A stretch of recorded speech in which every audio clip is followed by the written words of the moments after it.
The humans are starting to see the magic again.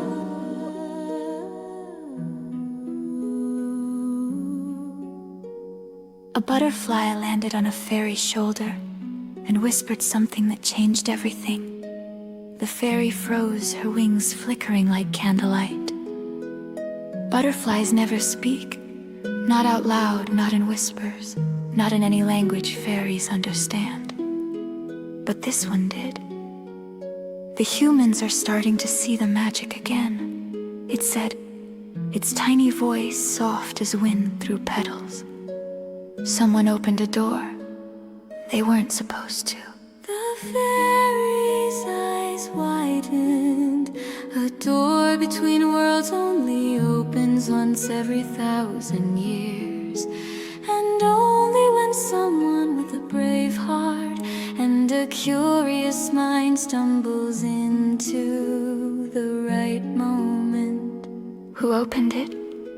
She asked. The butterfly fluttered once, glowing brighter than before. Child, it said, one who still believes in us.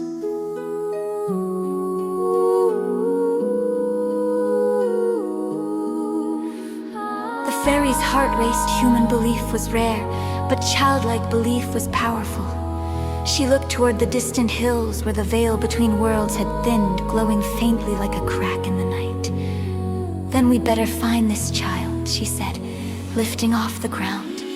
The butterfly followed, tiny but brave, before something else does.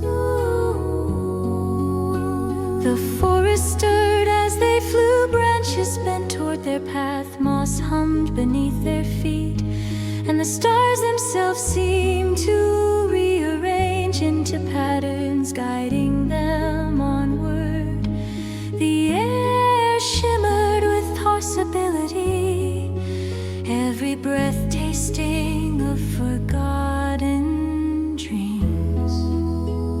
At last, they reached a clearing bathed in moonlight. A girl stood there holding a lantern.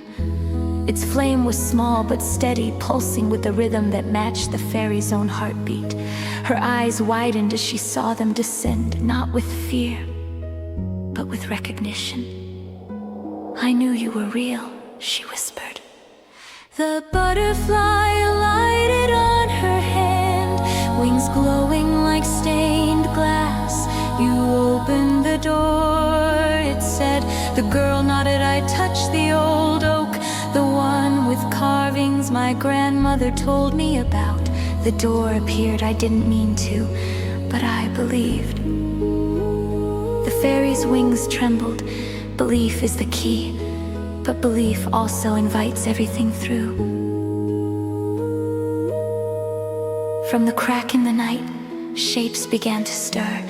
First came gentle beings, deer woven from constellations, foxes with tails of flame, owls whose eyes held galaxies. They stepped softly into the clearing, bowing their heads to the child's lantern.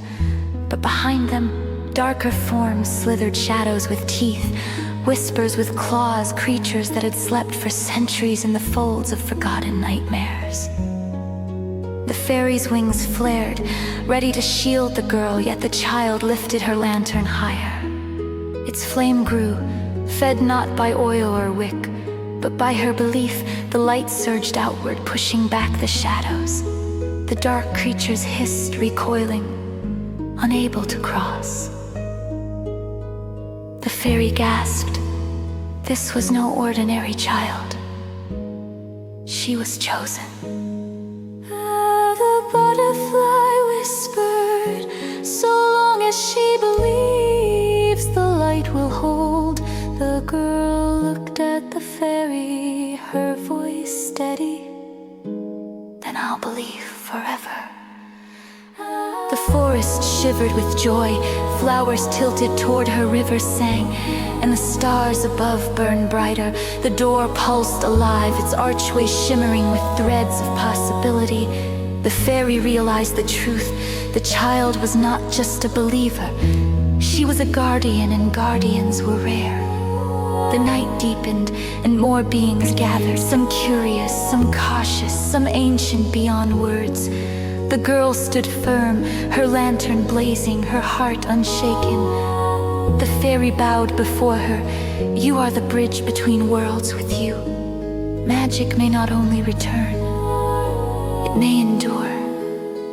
The butterfly added softly, but remember, belief must be tended. Doubt is a shadow, and shadows are patient. The girl nodded, gripping her lantern tighter. Then I'll keep the flame alive.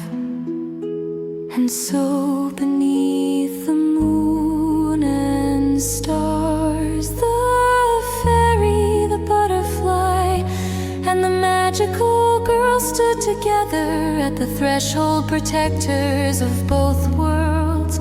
United by wonder, the door would remain open. Magic had returned, and this time it had a guardian.